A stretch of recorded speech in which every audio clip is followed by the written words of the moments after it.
Hi everyone, welcome back to our channel mining conceptual. आज की इस वीडियो में हम लोग देखेंगे स्लिट एंगल। ठीक है, ये मेरा वीडियो डीजे वॉल्यूम 3 के ऊपर है। एक डेमो वीडियो लाया हूँ मैं डीजे वॉल्यूम का कि आपको कैसे पढ़ना है डीजे वॉल्यूम को, और आने वाले एग्ज़ाम के लिए बहुत हेल्पफुल होगा आप लोग के लिए। तो चलिए देखते हैं स्लिट एंगल किसे कहते हैं, क्या क्या चीज़ें होते हैं, क्या कंडीशन होता है, और ये सारी चीज़ हम लोग देखेंगे, डिस्कस करेंगे। चलिए देखते हैं क्या क्या है। देखिए, slit angle of drum winding क्या है? The angle between the central axis of drum, ठीक है, which is aligned to the pulley axis. Central axis of drum और ये पुली एक्सिस के सेंट्रली अलाइंड है, ठीक है। और क्या बोला है? Rope representing the greatest travel of rope representing the greatest travel of rope, मतलब ये जो मैक्सिमम ट्रेवल ऑफ रोप है वो जहां तक है, ठीक है। और सेंट्रल एक्सिस ऑफ पुली और ड्रम से जो एंगल जो बनेगा ना, ये वाला एंगल, उसी को कहते हैं हम लोग स्लिट एंगल। ये है आपका स्लिट एंगल, ठीक है, हो गया। यही है इसका डिफिनेशन। अब हम लोग चलते क्या क्या कंडीशन मिलता है हमें, और हमें देखना पड़ेगा, ठीक है। देखिए, ये स्लिट एंगल है, एंगल ऑफ स्लिट, ठीक है, वो कितने से कम नहीं होना चाहिए और कितने से अधिक होगा, सारा चीज़ हम लोग कंडीशन देखेंगे। बस आप लोग बने रहिए। देखिए, 1.5 डिग्री से तक हो सकता है, लेकिन उससे अधिक नहीं होना चाहिए, ठीक है। उससे कम ही हो या फिर उतना हो, ठीक है। अब देखिए क्या है, ये किसके लिए मैटर करेगा, किसके लिए रहेगा? ये होगा स्मूथ फेस्ड ड्रम के लिए, ठीक है। स्मूथ फेस मतलब कोई ग्रूव व्रूव ना हो, एकदम प्लेन सा फेस हो ड्रम का, उसको स्मूथ फेस कहते हैं, ठीक है। अब चलिए नेक्स्ट पॉइंट की देख लेते हैं। Slit angle less than 2 degree से कम होना चाहिए। किसके लिए होगा?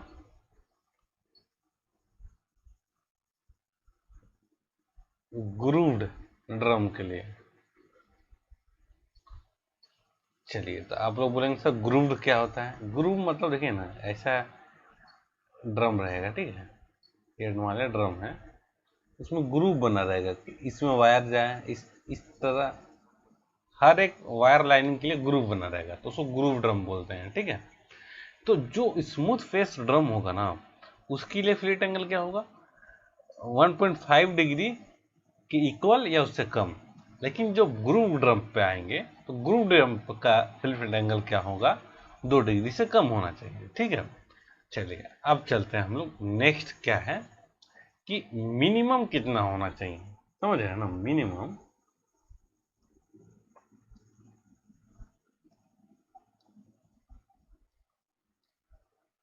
हाँ देखिए, मिनिमम में लिख रहा हूँ। अब देखिए, ये पॉइंट नोट करिएगा।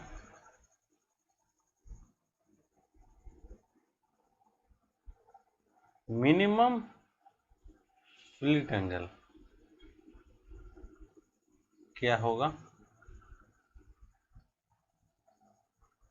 0.25, मतलब 0.25 डिग्री मिनिमम इतना होना चाहिए, ठीक है। इससे कम नहीं हो सकता, इससे कम होना भी नहीं चाहिए, ठीक है। स्लिट एंगल आपका ड्रम वाइंडिंग के लिए, ठीक है।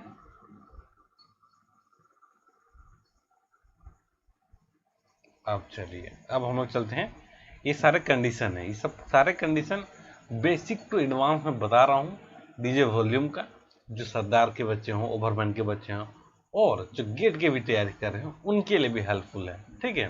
तो आप लोग अच्छे से इस सारे कंडीशन को नोट करिएगा और समझिएगा।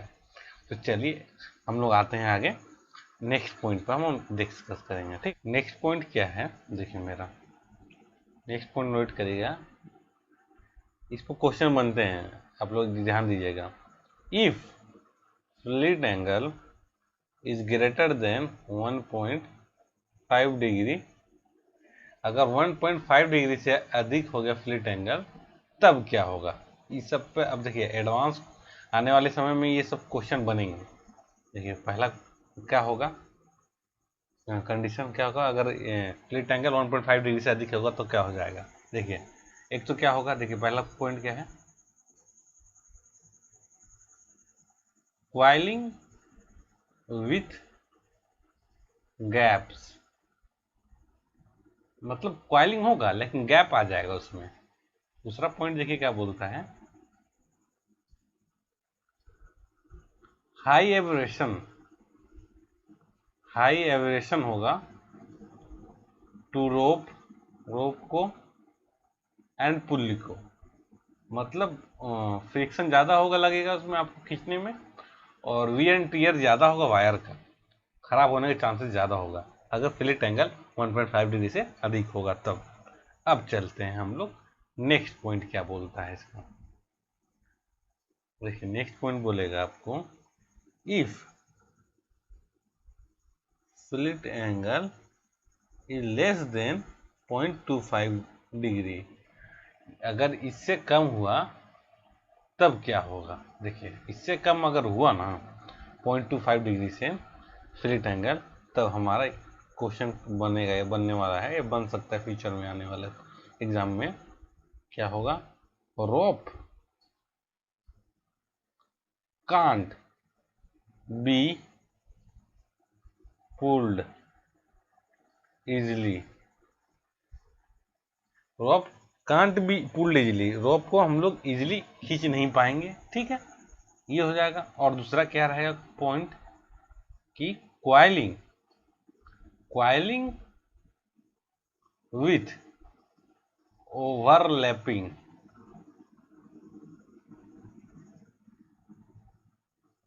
रॉब्ड हो जाएगा। ठीक है, तो मतलब क्वाइलिंग जो होगा ना, लेकिन ओवरलैपिंग के साथ होगा। तो ये दो कंडीशन है। अब चलिए नेक्स्ट कंडीशन देख लेते हैं कि क्या क्या होगा। देखिए ये सिनेरियो पीठ टॉप पे जब रहेगा तब क्या होगा स्लिट एंगल, और उस एंगल को क्या बोलेंगे, और जब पीठ बॉटम पे होगा तो उस एंगल को क्या बोलेंगे। देखिए जब केज ना जब पीठ टॉप पे रहेगा तो पूरा वायर कॉइलिंग हुआ रहेगा। ठीक है, तो उस एंगल को जो बोलते हैं हम लोग ना, उस एंगल को बोलते हैं इनर प्लेट एंगल। ठीक है, वही केज अगर बॉटम केज पे चले जाए, बॉटम मतलब नीचे चले जाए पीठ पे, तो पूरा अनकॉइलिंग हो जाएगा, और उस एंगल को क्या बोलेंगे हम लोग, आउटर प्लेट एंगल। ठीक है, तो ये दो टाइप है स्लिट एंगल का, पीठ टॉप पर रहेगा तो इनर स्लिट एंगल बनेगा, और पीठ बॉटम रहेगा तो आउटर स्लिट एंगल बनेगा। ठीक है, तो चलिए मैं फिर से एक बार समझा देता हूँ आपको कि क्या क्या है पढ़ाया हूँ मैं आज। देखिए जो ये स्लिट एंगल है, slit angle of drum winding जो है वो क्या होता है, वो मैं फिर से बता देता हूँ आपको। देखिए ये होता है आपका एंगल, दी एंगल मेड, जो एंगल होगा वो बनेगा किसके किसके बीच में, सेंट्रल एक्सिस ऑफ ड्रम, ठीक है, जो अलाइंड होगा पुल्ली की एक्सिस से, ठीक, एंड किसके बीच में, rope representing the greatest travel of rope, जो सबसे अधिक ट्रेवल किया होगा वहां से। ये सेंट्रल एक्सिस, देखिए ये सेंट्रल एक्सिस से एंगल बनेगा कहाँ तक, तो ग्रेटेस्ट रोप ट्रेवल किया होगा वहां तक, तो ये एंगल को हम लोग बोलेंगे स्लिट एंगल। समझे। अब चलिए हम चलते हैं नेक्स्ट, देखते हैं क्या बोला पॉइंट। देखिए कि स्लिट एंगल जब 1.5 डिग्री से कम या इक्वल होगा, तब क्या होगा, वो किसके लिए होगा, वो आपका स्मूथ फेस के लिए होगा, ठीक है। वही चीज जब 2 डिग्री से कम होगा स्लिट एंगल, तो वो किसके लिए होगा, वो ग्रूव ड्रम के लिए रहता है, ठीक है। देखिए मेन ओवरमैन सरदार एग्जाम में यही क्वेश्चन मेन पूछा जाता है, लेकिन आने वाले एग्जाम में ये पूछ देगा कि अगर 1.5 डिग्री से अधिक हो गया तब हम क्या इफेक्ट होगा वायर पे और पुल्ली पे। ये मोस्ट प्रोबेबली क्वेश्चन आने वाला है, हमको लग रहा है आने वाले ओवरमैन सरदार एग्जाम में पूछा जा सकता है, ठीक है।